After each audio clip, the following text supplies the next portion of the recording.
저는 경기도에 살고 있는 30대 중반 여자입니다. 3년 전 자기 자식은 귀하면서 남의 집 귀한 딸은 종처럼 부려먹는 시모에게 한 방 제대로 먹이고 이혼해버렸는데요.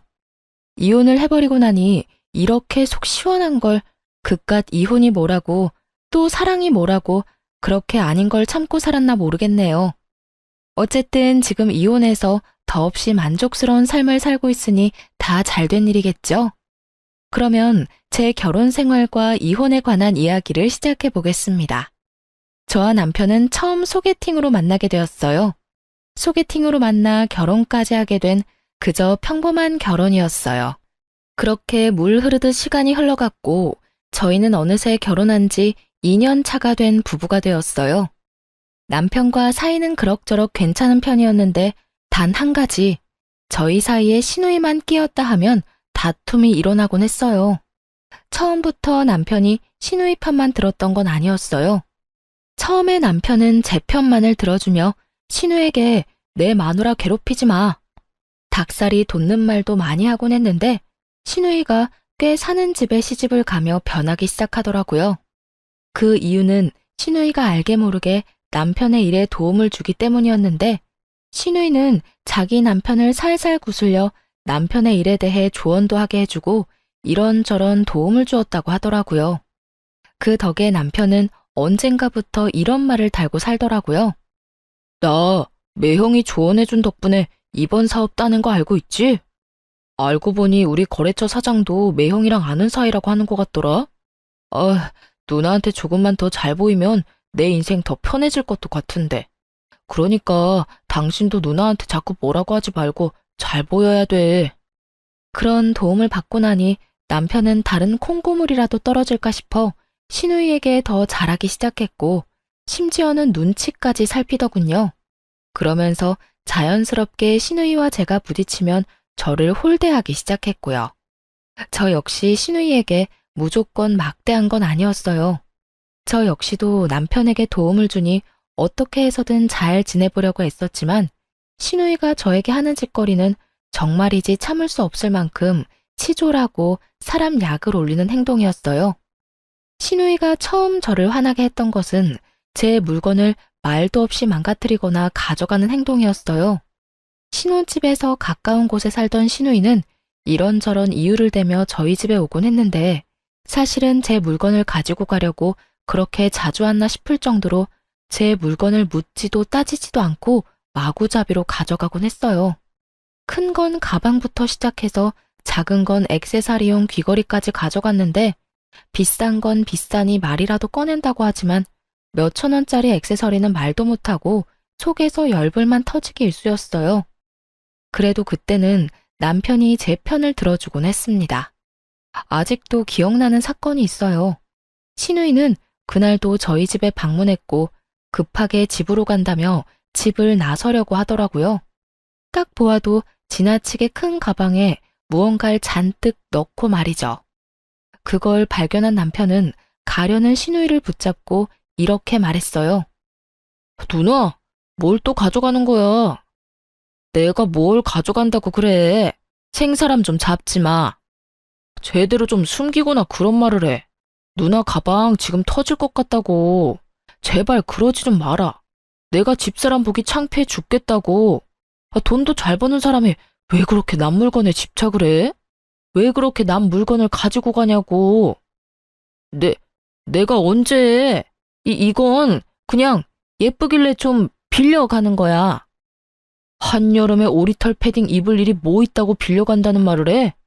그리고 빌려가는 것도 아니잖아. 빌려가는 건 주인한테 물어보고 가지고 가는 건데 누나 집사람한테 아무 말도 안 했잖아. 시누이가 가방 속에 숨긴 것은 다름 아닌 오리털 패딩이었어요. 그것도 더워서 절로 짜증이 나는 한여름에 말이죠. 시누이는 남편의 핀잔에 민망하면서도 화가 났는지 가방에 구겨 넣었던 패딩을 내팽겨 쳤어요. 치사하다 치사해. 더럽고 치사해서 안 가지고 간다고. 그래, 더럽고 치사하니까 앞으로도 좀 가지고 가지 마.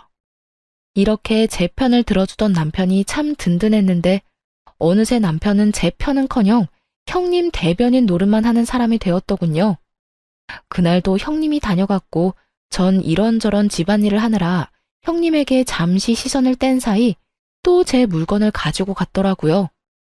이번엔 립스틱이었는데 친구가 선물로 주며 립스틱에 각인까지 새겨줬던 터라 유난히 애정을 가지고 쓰던 것이었죠. 아, 진짜. 형님 또 가지고 갔어. 또 내 립스틱 가지고 갔다고. 그딴 립스틱 얼마나 한다고 이 난리야. 그리고 가지고 가고 싶어서 가지고 갔겠어? 누나가 어떤 집에 시집을 갔는데 그냥 색이 예뻐서 발라봤는데 어쩌다 보니 가방에 들어갔겠지. 속상했겠다. 누나가 왜 그랬지? 이 한마디가 그렇게 힘든 거였을까요? 전 그 한마디면 됐는데 남편은 끝내 제가 원하는 말은 해주지도 않고 말도 안 되는 이유를 붙여가며 시누이 대변을 하고 나서더군요. 립스틱에 발이 달린 것도 아니고 가만히 있는 시누이 가방에 그게 들어갈 리가 없다는 사실은 남편도 뻔히 알 텐데 저딴 말이나 하고 있으니 화는 더 올라오고 있었어요. 그걸 가지고 갔다고 하지 다르게 할 말 있다고 생각해? 그러지 말고 당신이 뭐라고 좀 해. 당신 말대로 형님은 부잣집에 시집 갔는데 왜 내 물건을 이리도 가지고 가는 거냐고. 아우, 됐어. 사람 치사해 보이게 그런 이야기를 어떻게 해. 그냥 내가 사줄게. 그거 얼만데? 가격이 중요한 게 아니라 선물 받은 거란 말이야. 몇 번 바르지도 않았고. 비싼 거면 내가 직접 형님한테 말했겠지. 매번 말하기도 좀스럽게 꼭 이런 거만 가져가니까 더 미쳐버릴 것 같아. 그만해. 다음에 내가 만나서 잘 이야기할 테니까. 이야기할 생각도 없으면서 저딴 말을 한다는 건 더는 이야기하고 싶지 않다는 남편의 신호였고 저 역시 그런 남편과 실랑이를 벌이고 싶지 않았기에 남편을 한번 쏘아보고선 입을 다물었어요. 그나마 그 모든 것을 참고 살 수 있었던 건 부잣집에 시집간 시누이가 시집살이하며 저희 집에 오는 날이 현저하게 줄었다는 것이었어요. 가끔 와서 작은 물건 하나씩 가져가는 정도야 예전에 비하면 아무것도 아니었기에 저도 큰 소리 내지 않고 그저 하소연이나 하며 넘길 수 있었던 거죠. 그런데 더는 하소연이나 하며 넘길 수 없는 일이 일어나고야 말았어요. 그날은 시누이가 또 갑작스럽게 저희 집에 들이닥친 날이었는데요. 저는 그 당시 임신 준비 때문에 집에서 쉬며 병원에 다니고 있었고 그 때문에 저 역시 조금은 예민한 시기였어요. 그날 역시 병원에 다녀와 집에서 쉬고 있는데 시누이가 장 보러 나온 김에 들렀다며 집으로 들어오더라고요. 시댁이 오죽 답답했으면 장 본다는 핑계대고 우리 집에 왔을까 싶어 친절하게 대해주려고 노력했는데 그런 저의 마음을 아는지 모르는지 시누이는 시댁에서 당한 모든 것을 저에게 쏟아내기 시작했어요. 올케는 집에서 뭘 하길래 집이 이 모양이야? 날이 선 목소리를 보아하니 한바탕 깨지고 온 것이 분명하더라고요. 그렇지 않아도 앙칼진 시누이의 목소리가 2옥타브는 높아진 것 같았으니까요. 전 최대한 다툼을 피해보려 친절하게 대답하려 애썼어요. 집이 어떤데요? 어제 대청소했는데 제가 보기엔 깨끗한데요. 올케, 눈 나빠? 여기 머리카락 안 보여? 여기 머리카락 떨어져 있잖아. 시누이가 가리킨 쪽엔 긴 웨이브 머리카락이 떨어져 있었는데 대충 보아도 그건 시누이의 머리카락이었죠. 전 짧은 단발이었기에 저 길이의 머리카락이 떨어지려야 떨어질 수가 없었으니까요. 형님, 그건 형님 머리카락이잖아요. 그렇게 머리카락을 매만지니까 머리카락들이 버티겠어요? 그래? 어찌되었든 거슬리니까 얼른 치워. 어? 이거 못 보던 건데 새로 샀어? 시누이의 손가락의 끝엔 큰맘 먹고 퇴직금으로 산 명품 샌들이 있었고 전 순간적으로 아차 싶었어요. 뭐긴 뭐예요. 그냥 신발이죠. 이거 명품이잖아. 무슨 돈으로 샀냐고. 올케 혹시 집에서 놀고 먹으면서 내 동생 돈으로 사치 부리고 살아? 그 순간 확 성질이 올라오더라고요. 가정주부가 하는 일이 많다는 걸 누구보다 잘 아는 시누이가 저딴 말이나 하며 남편 등골 빼먹는 여자로 몰고 가니 더욱 화가 났던 것 같아요. 전 시누이의 말이 끝나자마자 언성을 높이며 시누이에게 따지듯 말했어요. 형님, 무슨 말을 그렇게 하세요? 형님도 일 안 하고 집안일만 하는데 놀고 먹기만 하는 거 아니잖아요. 그리고 이 신발 제 돈으로 샀어요. 그간 직장 생활을 하느라 고생했다는 의미에서 제 돈으로 산 제 신발이라고요. 신우이는 제 말을 듣지도 않은 채 명품 신발을 들고 이리저리 살펴본다 싶더니 이내 발을 우겨놓고 있더라고요. 신우이 발은 245 사이즈였고 제 발은 230 사이즈로 아무리 우겨넣는다고 한들 소용없는 짓이었는데 말이죠. 잘 넣으면 들어갈 것 같은데? 형님, 그러지 마세요. 그러다 망가진다고요. 에이, 망가지기는 무슨. 한번 신어보고 괜찮으면 나도 사려고 그래. 있어봐. 이렇게 하면 들어가려나? 형님, 진짜 그러다 뜯어질 것 같아요. 진짜 옳게. 안 뜯긴다니까. 혹시나 망가지면 내가 사줄게. 이까짓 거 얼마나 한다고 이 난리야? 신우이는 인정사정 없이 발을 밀어넣으며 뒤꿈치 온 가죽 끝을 잡아당기고 있었고 결국 뚝 하는 소리와 함께 가죽이 뜯겨나가고 말았습니다. 형님! 어머, 이거 왜 이렇게 됐지? 멋쩍은 듯 웃는 신우이와 깊은 탄식과 함께 얼굴을 감싸지고야만 저의 사이엔 신우이의 얄미운 웃음소리만 맴돌고 있었어요. 그 순간 그간 신우이가 가져간 제 물건들이 떠오르며 참을 수 없는 화가 올라오더라고요. 하물며 저도 아끼느라 몇 번 신지도 않은 신발을 제가 그렇게 말렸음에도 불구하고 우겨넣다 제 눈앞에서 다 뜯어버렸으니 화가 나고도 남을 상황이었죠. 그 순간 정말 눈이 뒤집힌다는 느낌이 들며 신우이를 향해 그동안 쌓였던 울분을 토해냈어요. 형님, 진짜 왜 이러세요? 저한테 무슨 억하심정이라도 있어요? 그러지 않고서야 왜 저희 집에만 오면 이렇게 제 물건을 망가뜨리세요? 망가뜨리고 가져가 버리고.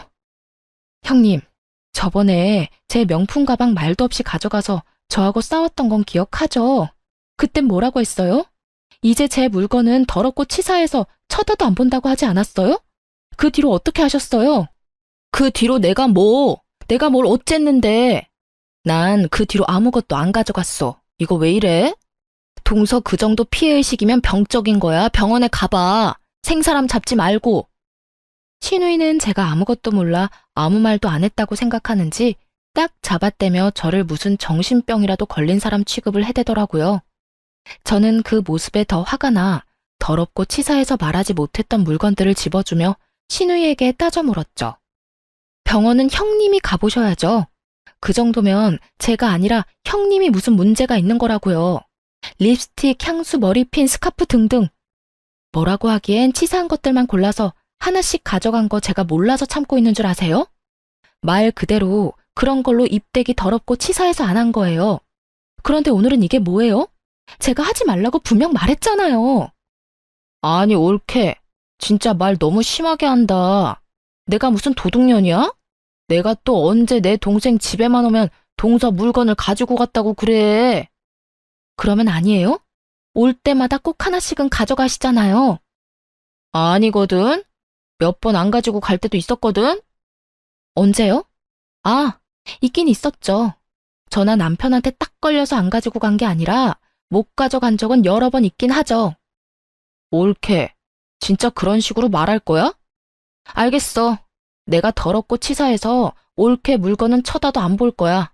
진짜야. 이까짓 것들 얼마나 한다고 이 난리를 부리는지 모르겠네. 그냥 선물 줬다고 생각하면 서로 편하잖아. 선물도 제 마음에서 우러나야 줄 수 있는 거예요. 형님 같으면 형님한테 선물 주고 싶겠어요? 그리고 매번 이까짓 거 그러는데 다른 건 다 됐고 얼마 되지도 않는 이까짓 신발 가격 문자로 보낼 테니까 오늘 내로 입금해 주세요. 조금 전까지만 해도 당장 돈을 붙일 것처럼 굴던 신우이는 막상 제가 정말 돈을 요구하자 눈을 동그랗게 뜨고 저를 보며 이렇게 말하더라고요. 뭐? 지금 나한테 가족끼리 신발값을 받겠다는 거야? 네, 형님이 이까지 신발 망가지면 사준다고 하셨잖아요. 사주는 거 대신 돈으로 주세요. 형님이 짝퉁을 사줄지 중고를 사줄지 제가 어떻게 알고 신발로 받겠어요? 그러니까 돈으로 입금해 주시고 오늘은 이만 가주세요. 지금 당장 가달라고요. 저는 신우이를 밀어내며 닥달했고 신우이는 그런 제 행동이 어이가 없다는 듯 들고 있던 신발을 제 얼굴에 던져버리고 집을 나가버리더라고요. 그 순간 정말 생각 같아선 신발로 뒤통수를 날려버리고 싶은 걸 얼마나 참았나 모릅니다. 그래서 시누이가 돈을 보내줬냐고요? 아니요. 시누이는 끝끝내 돈을 붙여주지 않았고 그 후론 연락도 저희 집에 발걸음도 하지 않았어요. 고가의 신발값을 받지 못한 건 짜증도 나고 화도 나긴 했지만 빌어먹을 시누이를 안 보는 걸로 그 값을 대신한다고 생각하기로 했습니다. 그렇게 생각해야만 제 화를 다스릴 수 있을 것 같았거든요. 생각보다 시누이가 오지 않는다는 확신에서 주는 심적 안정과 평화로움은 더 달콤했습니다. 이런 컨디션이라면 그렇게 노력해도 안 되던 임신도 당장 될 것만 같은 기분마저 느껴졌어요. 그렇게 평화로운 시간이 지나고 있었는데 어느 날은 시모에게 시댁으로 오라는 연락이 왔더라고요. 이유를 물어도 대답을 해주지 않는 것이 미심쩍긴 했지만 오라는데 가지 않을 수도 없는 노릇이라 무거운 발걸음으로 시댁으로 가게 되었죠. 시댁에 들어서는 순간 저는 경악을 금치 못했어요. 시댁 거실 한가득 절인 배추가 보였고 그 한가운데에 선 시모는 저를 보자마자 일을 시켜 먹으려 들었으니까요. 왔니? 얼른 앞치마하고 오거라. 오늘 김장 좀 해야 해. 네? 김장철도 아닌데 무슨 김장이에요. 아니, 이게 다 몇 포기예요? 얼마 안 되는데 50포기는 넘는데 100포기는 안 될 거야. 그래도 내가 너 힘들까봐 절인 배추를 산 거니까 고마운 줄 알아. 요즘에 이런 시어머니가 어디 있니? 네, 이런 시어머니가 또 없긴 하죠. 요즘 누가 김장철도 아닌 때에 식구도 없는 집에서 100포기씩 김장을 하나요? 심지어 저희 집 김치냉장고엔 김치가 가득한데 말이죠. 제가 알기론 시댁에도 남은 김치가 절반은 넘게 남았던 걸로 아는데 갑자기 김장이라고 하니 의아한 기분이 들었어요. 그런데 어머님, 갑자기 웬 김장이에요? 어머님네 김치도 아직 많이 남았잖아요. 어머님도 그렇고 남편도 그렇고. 김치 별로 안 먹어서 먹을 사람도 없는데 이만큼이나 해서 어쩌시려고 이렇게나 많이 하세요? 우리 먹을 거 아니다. 네 형님 줄 거야. 그 망할 옆에 내가 글쎄 내 딸한테 혼자 김장을 해라고 했다지 뭐니. 김장철도 아닌데 김치는 무슨 김치야. 그 옆엔 내가 남의 집 귀한 딸을 부려먹어도 적당히 부려먹을 생각을 해야지. 아니, 내 딸이 뭘 잘못했다고 그렇게 괴롭히는지 모르겠다니까. 고이한 노인네가. 정말 헛웃음이 나오지 않나요? 저도 친정에선 오빠 3명의 딸 하나로 어렵게 얻은 귀한 고명딸인데 시모가 이런 사실을 잊고 있는 듯 하더라고요. 그러니 남의 집 귀한 딸인 저한테 심지어는 저희가 먹지도 않을 김장을 시키며 사돈을 저리 욕하는 걸 보아하니까요. 그래서 저 역시 귀한 고명딸임을 알려주기로 했어요. 그러게요. 사돈 어르신 너무했네요. 김장철도 아닌데. 남의 집 귀한 딸한테 김장 100포기가 무슨 짓이래요? 그렇죠, 어머님? 내 말이 그 말이야. 오랜만에 네가 대화가 통하는구나. 이게 말이 되는 일이야? 하여튼 그 옆에 내 상식도 없고 아주 심보가 고약하다니까. 아유, 일단 얼른 서두르자. 좀 있으면 네 형님 올 거야. 그 전에 우리가 대충 마무리해야 걔는 편히 쉬다가 가지. 그런데 어머님, 저도 저희 집 귀한 딸이에요. 남자만 득실한 집에서 빌고 또 빌어 낳은 귀한 고명딸이라고요. 그런데 그 귀한 고명딸을 어머님께서 김장을 시키시네요? 그것도 형님네 김장을요. 어머님 생각엔 제가 이걸 해야 한다고 생각하세요? 제 말을 들은 시모는 당황하기는커녕 누구보다 태연한 목소리로 이렇게 말하더군요. 넌 내 며느리잖니? 당연히 해야지. 네 시누이랑 너랑 같니? 그 순간 아 하고 깨달음을 얻었어요. 더는 이렇게 살면 안 되겠다는 깨달음이었죠. 시모도 처음부턴 이러지 않았습니다. 물론 조금은 시집살이는 있었지만 남들 다 겪고 사는 선을 지키는 적당한 시집살이였어요. 그런데 형님이 시집을 가며 시모도 점점 변하기 시작하더니 잘못한 것도 없는 저를 못 잡아먹어 안달인 사람이 되더라고요. 시집살이를 당하는 시누이를 보며 자신이 너무 착하게 저를 대했다고 생각했는지 시누이가 당하고 오는 날엔 시누이가 당한 그대로 저에게 해버리는 경우가 종종 있었어요. 그간에는 어떻게 해서든 참아보려고 했는데 더는 참을 수가 없는 지경이었죠. 어머님, 똥 묻은 개가 겨 묻은 개 나무란다는 말 아시죠? 그래, 알지. 그런데 그 말은 갑자기 왜? 지금 어머님한테 제가 하고 싶은 말이에요. 형님이 그리 아깝고 귀하다는 분이 왜 저는 그렇게 식모 부리듯이 부리세요? 사돈 어른이 고약하다고요? 어머님도 지금 만만치 않아요. 뭐? 너 지금 뭐라고 했니? 나보고 고약하다고 했니? 어디 그딴 옆에 내하고 같은 취급을 해? 아, 제가 실수했네요. 어머님은 사돈 어른보다 더 심해요. 진짜 기가 막혀서. 제가요, 내리사랑은 들어봤어도 내리김장은 듣도 보도 못했네요. 어떻게 형님 김장을 저한테 다 하라고 할 수가 있어요? 제가 무슨 혹은 줄 아세요? 제가 이 집 식모라도 되는 줄 아냐고요. 차라리 식모가 저보다는 낫겠네요. 식모는 월급이라도 받고 그동안 수고했다는 말이라도 듣는데 저는 오로지 욕만 먹으니까요. 어찌되었든 전 이 김장 절대로 못하니까 이 김치들 삶아 먹든 구워 먹든 형님이랑 둘이 함께 잘 해결해 보세요. 이년이 진짜 네가 시어미한테 못하는 말이 없어. 어디 시댁 무서운 줄 모르고 입에서 나오는 대로 뱉어내고 있는 게야. 그리고 네가 한다 만다 결정할 수 있는 문제라고 생각하는 거니? 너는 그냥 내가 시키면 그 입 뻥끗도 하지 말고 시키는 대로 다 하면 돼. 알겠어? 제가 어머님이 기르는 똥개라도 되는 줄 아시나 본데 동물도 어머님처럼 괴롭히면 확 물어버려요. 그건 아시죠? 그러니까 제가 마지막 예의 챙겨드릴 때 그만하세요. 더는 이런 취급 받고 살지 않을 거니까요. 뭐야? 너 지금 날 상대로 겁주고 있는 거냐? 감히 네가 시어머니인 나를? 아주 네 버르장머리가 하늘을 찌르는구나. 어디서 보고 배운 거 없이 이따위로 구는 거야? 시모는 그야말로 노발대발 화를 내고 있었고 저는 그러거나 말거나 집에 갈 채비를 하고 있었어요. 그 순간 시댁으로 시누이가 들어왔고 화를 내는 시모를 본다 싶더니 저에게 상황을 물어오더군요. 옳게, 이게 무슨 상황이야? 우리 엄마 왜 저렇게 화가 난 거야? 절인 김치를 보고도 몰라서 묻는 거예요? 형님네 김장은 제발 형님 혼자 알아서 좀 하세요. 나이가 몇 살인데 무슨 일만 있으면 쪼르르 친정에 와서 징징거리는 거예요. 아니, 징징거리고 끝나는 문제면 몰라. 왜 애먼 사람까지 스트레스 받게 만드냐고요. 어쨌든 나는 이 김장 절대 못하니까 형님 혼자 알아서 잘하세요. 저는 바닥에 떨어져 있던 앞치마와 장갑을 시누이 손에 줘버렸고 시누이는 제가 준 장갑과 앞치마를 내려다보더니 이렇게 소리치더라고요. 아니, 내가 이걸 왜 해? 우리 엄마가 올케한테 하라고 시켰다며. 그러면 올케가 해야지. 애초에 이건 형님 시어머님이 형님한테 시킨 거라고요. 이 말이 무슨 말인지 모르겠어요? 이 일은 애초에 내 일이 아니라 형님 일이란 뜻이라고요. 자기의 일은 스스로 하자. 몰라요? 몰랐으면 이참에 좀 아세요. 요즘 5살짜리도 자기 일은 자기가 알아서 한다고요. 너 지금 말 다 했어?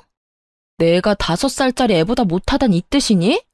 아, 다 됐고 내가 다 못 들은 말로 해줄 테니 얼른 일이나 해. 지금 이러고 있을 시간 없단 말이야. 얼른 하라고. 이럴 시간이 없으면 혼자 다 하시면 되겠네요. 전 그냥 집에 갈 테니까. 제가 무슨 호구인 줄 아나 본데 저 호구 아니거든요. 그러니까 이 김장 혼자 알아서 하라고요. 난 못한다고 몇 번 말해? 네가 하라고. 네가 다 하고 가라고. 제 말에 약이 오를 대로 오른 시누이는 제 얼굴에 쥐고 있던 고무장갑과 앞치마를 던지며 끝까지 저에게 생떼를 부리더군요.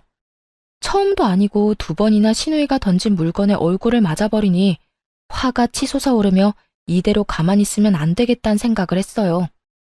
도저히 말로 해선 들어먹을 것 같지 않다고나 할까요? 그래서 전 잘 절인 배추 한 포기를 시누이의 얼굴에 던져버렸습니다. 네, 그 막장 드라마의 한 장면처럼 말이죠. 야, 미친 게 지금 나한테 뭘 던지는 거야? 직접 맞아보고도 모르겠어? 왜? 한 포기 더 맞아볼래? 그러면 알겠어? 너 나한테 그따위 거 또 던지기만 해봐. 내가 가만히 안 있을 거야? 가만히 안 있으면 어쩔 건데. 그리고 너는 매번 나한테 이것저것 던져댔으면서 나는 왜 안 돼? 너 지금 나한테 너라고 했어? 감히 하늘 같은 형님한테 반말을 해? 하늘 같은 소리 한다. 정신 좀 차려라.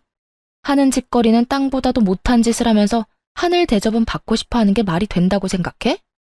야, 너 하고 싶은 말도 없고 네 얼굴 보고 싶지도 않으니까 다신 나 부르지도 말고 연락도 하지 마. 그리고 이 김장도 네가 알아서 해. 알겠어? 야, 너 진짜 내가 가만 있을 줄 알아? 내가 너 내 동생이랑 이혼시킬 거야. 어떻게 해서든 내 동생이랑 이혼시키고 말 거라고. 그때 가서 후회하지 마. 그때 가서 울고불고 매달려도 소용없다 이거야. 저는 끝까지 정신을 못 차리는 신우이에게 한마디 해주고 시댁을 나와버렸습니다. 나라고 가만히 있을 줄 알아?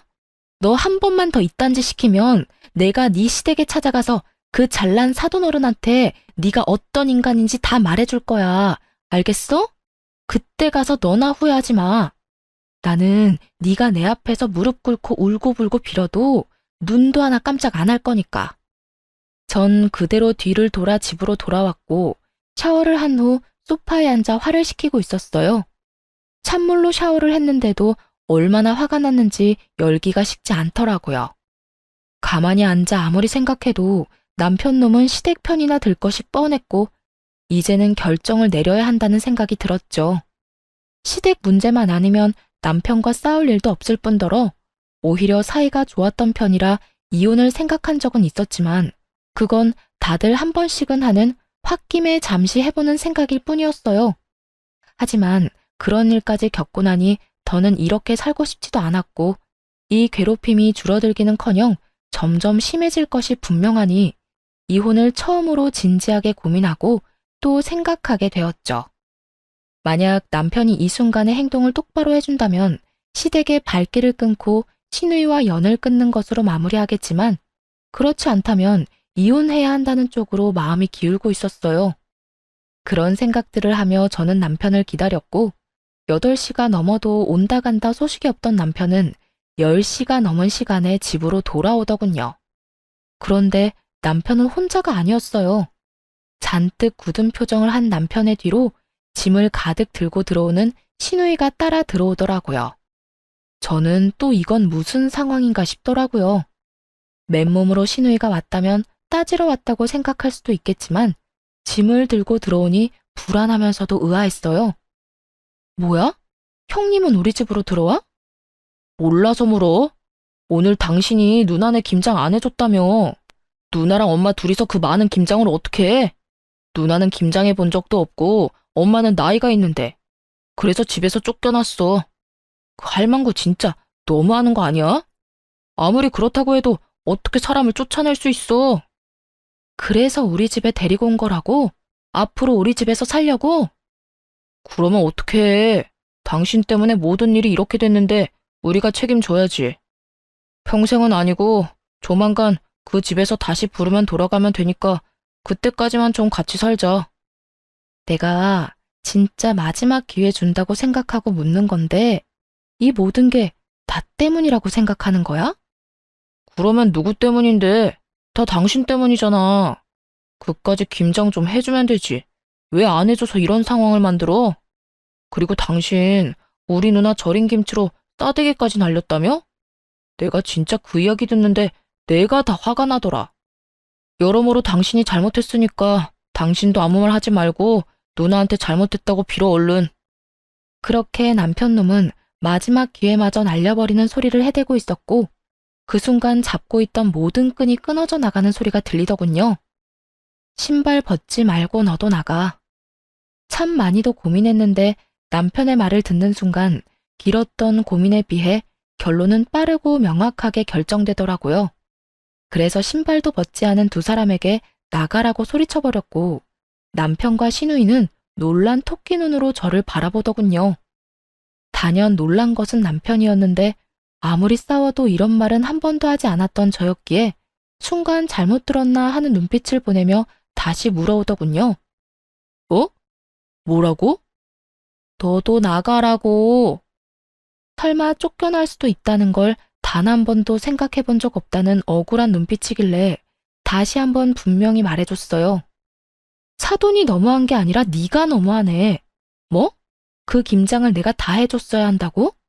네 누나 김장 100포기 시키는 사돈어른하고 나한테 우리가 먹지도 않을 김장 100포기 시키는 당신 엄마 중에 누가 더 너무한 것 같니? 100번, 1000번을 생각해도 당신 엄마 아니야? 당신도 똑같아.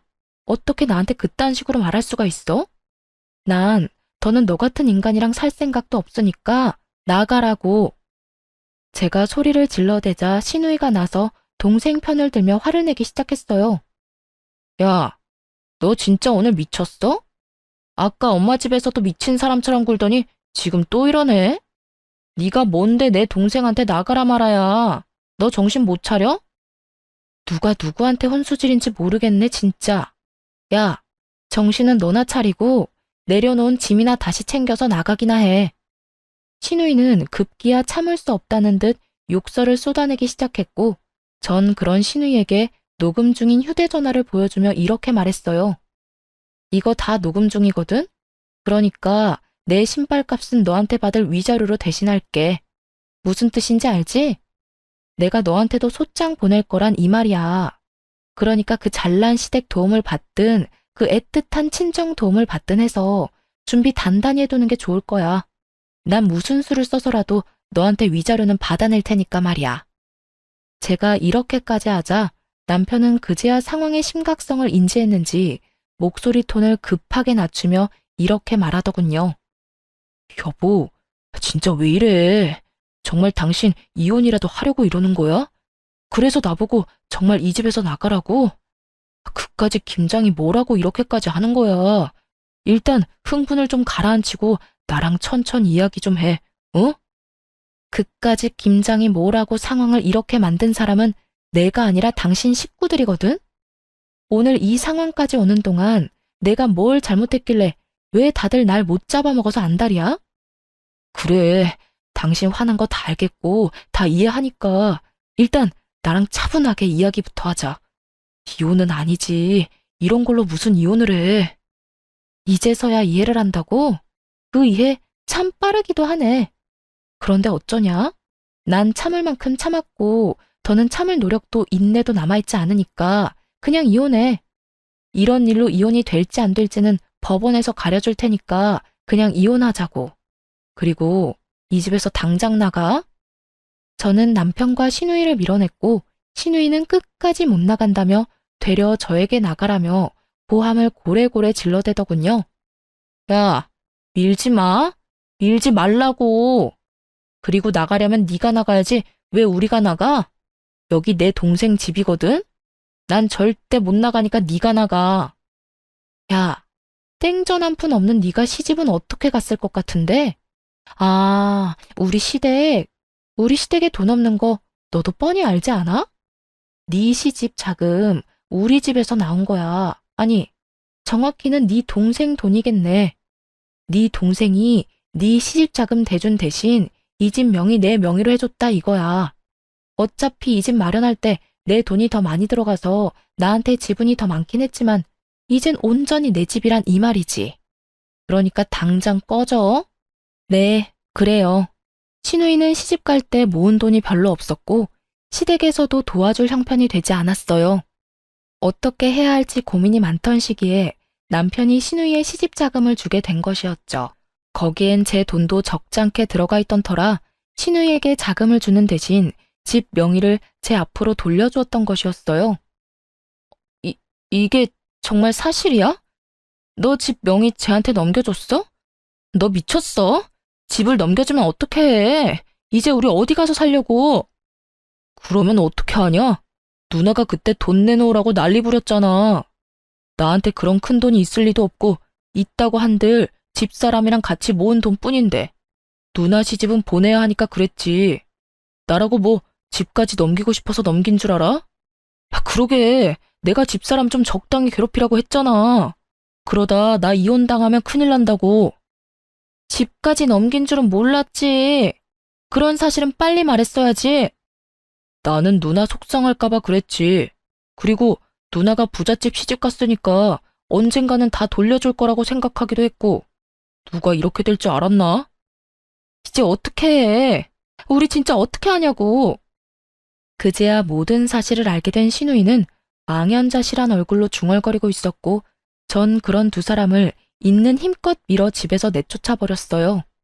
쫓기는 그 순간에 신우이는 이대로 쫓겨났다간 정말 큰일이다 싶었는지 제 다리를 붙들고 울고불고 하며 매달리더라고요. 옳게, 이대로 사람을 내쫓으면 어떻게 해? 이 야밤에 어딜 가라고. 우리 정말 갈 데가 없어. 이런 꼴로 친정에 갈 수도 없는 노릇이고 정말 갈 데가 없다고. 그러니까 일단 들여보내줘. 들어가서 내가 잘못을 빌든 다신 옳게 괴롭히지 않겠다는 각서를 쓰든 뭐든 할 테니까 일단 집에만 들어가게 해줘. 이제 와서 이래도 아무 소용 없거든? 난 무조건 이혼할 거고 이혼할 마당에 너희 오갈 데 없는 것까지 걱정해주게 생겼어? 넌 아직도 내가 호구로 보이니? 내가 언제 올케를 호구로 봤다고 그래. 내가 정말로 올케한테 했던 모든 행동이 미안해서 그래. 너무 미안해서 정식으로 사과라도 하고 싶어서. 그러니까 일단 들어가서 이야기하자. 그래? 그러면 그 진심은 눈꼽만큼도 없는 사과 받은 걸로 칠 테니까 이만하시고 좀 꺼져주세요, 형님. 전 신우이를 뿌리치고 문을 닫아버리곤 도어락 건전지를 빼버렸죠. 밖에선 문을 두드리며 이야기 좀 하자고 난리가 났지만 전 그런 두 사람에게 조용하지 않으면 경찰에 신고해버리겠다고 엄포를 놔버렸어요. 그 후 두 사람은 시댁으로 가버렸고 그렇게 이혼을 진행하게 되었습니다. 전 이혼 준비와 함께 시모와 신우이에게도 소장을 보내버렸어요. 신우이에겐 대화 녹음 파일과 저에게 보내왔던 욕설 가득한 문자가 있었고 시모에겐 그간 저에게 보냈던 문자들이 가득했어요. 전 위자료를 다 받아내고 이혼을 할 수 있었고 이혼을 하는 그날까지도 전 남편은 저에게 끝까지 매달리더군요. 여보, 정말 이대로 이혼할 거야? 우리가 이혼할 이유가 없잖아. 우리 누나 아니면 싸울 일도 없었고 사이도 좋았잖아. 그런 우리가 왜 이혼해야 해? 그러니까 이혼하는 거야. 당신은 아무것도 모르니까. 당신 누나 아니면 싸울 일이 없으니까 나도 그래서 참고 살았어. 그런데 당신 누나 아니면 싸울 일이 없다는 건 당신이 당신 누나 하나 막아주지 못하고 있다는 것도 되더라. 당신은 뭐 했니? 내가 당신 누나한테 당하고 괴롭힘 당할 때 당신은 뭐 했냐고. 처음 우리 신혼 때 내 편 들어준 거? 그래봤자 몇 개월이나 된다고. 그 뒤로 당신 그냥 방관자일 뿐이었어. 난 혼자 다 참았고 결국 나 혼자 다 해결하고 당신하고 이혼하는 거라고. 그러니까 더는 이러지 마. 여보, 내가 다 잘못했어. 그러니까 다시 한 번만 생각해주면 안 될까? 내가 진짜 잘할게. 내가 이제 당신 지켜줄게. 웃기지 마. 내가 당신을 몰라? 지금은 잘못했다고 빌겠지. 그러다 내 화 풀리면 당신은 당신 누나 우리 집으로 데리고 오고도 남을 사람이야. 지금도 당신 오갈 데 없이 부모님 집에 다시 들어가게 생기니까 나한테 이렇게 매달리는 거 모를 줄 알아? 그것뿐이야? 당신 전 재산 누나한테 다 줘버렸는데 그거마저도 다 물거품 되게 생겼으니까 나한테 이러는 거 아니야. 나 바보 아니야. 나 더는 참고 살진 않을 거라고. 그런 거 아니야. 나 절대로 우리 누나 집으로 데려오지 않을 거고 당신이 시키는 건 뭐든지 할 거야. 당신이 싫다는 건 절대로 안 하고 말이야. 그러니까 다시 한 번만 나한테 기회를 줘. 이렇게 헤어지는 건 정말 아니잖아. 전 남편은 끝까지 그런 게 아니라며 매달렸지만 전 그런 전 남편을 뿌리치고 돌아왔습니다. 그 후 위자료 문제 때문에 전 남편과 연락할 일이 있어 차단을 하고 있지 않았는데 전 남편에게 전화가 오더군요. 술에 잔뜩 취한 목소리였는데 결국 전 신우이가 이혼까지 하게 됐다며 저에게 따져묻기 시작했어요. 야, 너 때문에 우리 누나 결국 이혼했다. 네가 그 빌어먹을 김장 안 해줘서 이혼했다고. 김장 안 했다고 당할 이혼이면 차라리 잘한 이혼이라고 생각하고 살라 그래. 고작 김장 때문에 이혼당했겠어? 네 누나가 그 집에 속인 게 한두 가지가 아닐 텐데. 그래, 너 잘났다. 네 말대로 우리 누나 대학은 졸업도 못한 데다 나이트나 다니다 결혼한 거 다 들켜서 결혼했다. 그런데 그거 다 들킨 것도 너 때문이야. 네가 누나 시댁으로 소장 보내는 바람에 이사달이 난 거잖아. 전 시누이는 그 잘난 집에 시집을 갈 때 대학 졸업은 물론이고 회사 생활을 하며 신부 수업을 열심히 받고 있다고 속였는데 실상은 그렇지 않았죠. 졸업은커녕 꼴랑 한 학기만 겨우 다니고 말도 없이 휴학을 해버렸고 그 후론 나이트란 나이트는 다 휩쓸고 다니며 나이트에서 신부 수업을 하다 시집을 간 것이었어요. 한동안은 잘 숨기고 살았는데 제가 이혼을 하며 소장을 보내버렸고 그 소장을 본 시댁에서 무언가 석연치 않다고 생각했는지 뒤늦게 전 시누이의 뒷조사를 하게 된 것이었습니다. 그제야 안 사실인데 전 시누이는 결혼을 하고도 정신을 못 차렸는지 친정 핑계를 대며 나이트도 들락날락거렸다고 하더군요. 그러니 이혼은 당연한 결과였고 위자료까지 뱉어내고 이혼을 했다 하더군요. 전 남편은 전 시누이가 한 짓은 생각도 하지 않고 무조건 제 탓을 하며 여전히 고함을 질러대더군요. 잘못했다며 애절하게 매달리던 사람 어디 갔나 싶었어요. 야, 이게 네 본 모습이야. 알겠니? 무슨 일만 생기면 네 가족 허물은 덮어놓고 무조건 내 탓만 하는 이게 네 본 모습이라고. 그래, 이게 내 본 모습이다. 네가 어쩔 건데 어쩔 거냐고.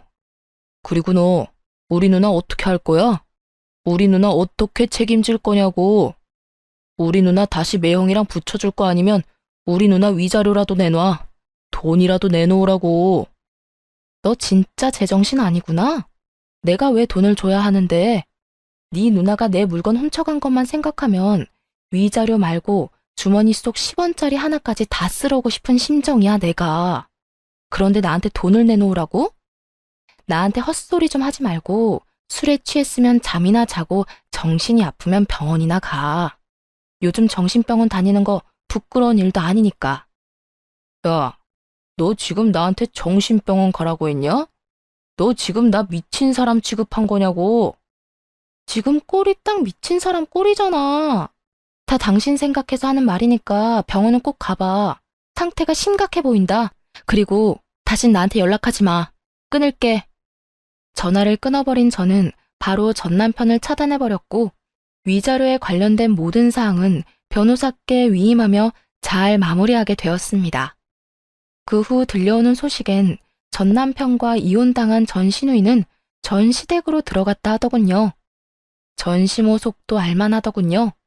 시집 장가 다 보내놨더니 위자료를 주느라 빚쟁이가 되어 다시 집으로 돌아왔으니까요. 그 짧고도 통쾌한 소식을 마지막으로 더는 그 사람들의 소식은 들을 수 없었어요. 아니, 듣고 싶지도 않아 귀를 막고 살았네요. 그 후 전 집값이 많이 오른 집을 처분하고 혼자 살기 편한 작은 집을 얻어 잘 살고 있어요. 일을 쉰 지 오래돼서 그런지 취업이 잘 되지 않더라고요. 사연을 들어보면 제 취업도 턱턱 잘들 하시던데 저는 그렇진 않았어요.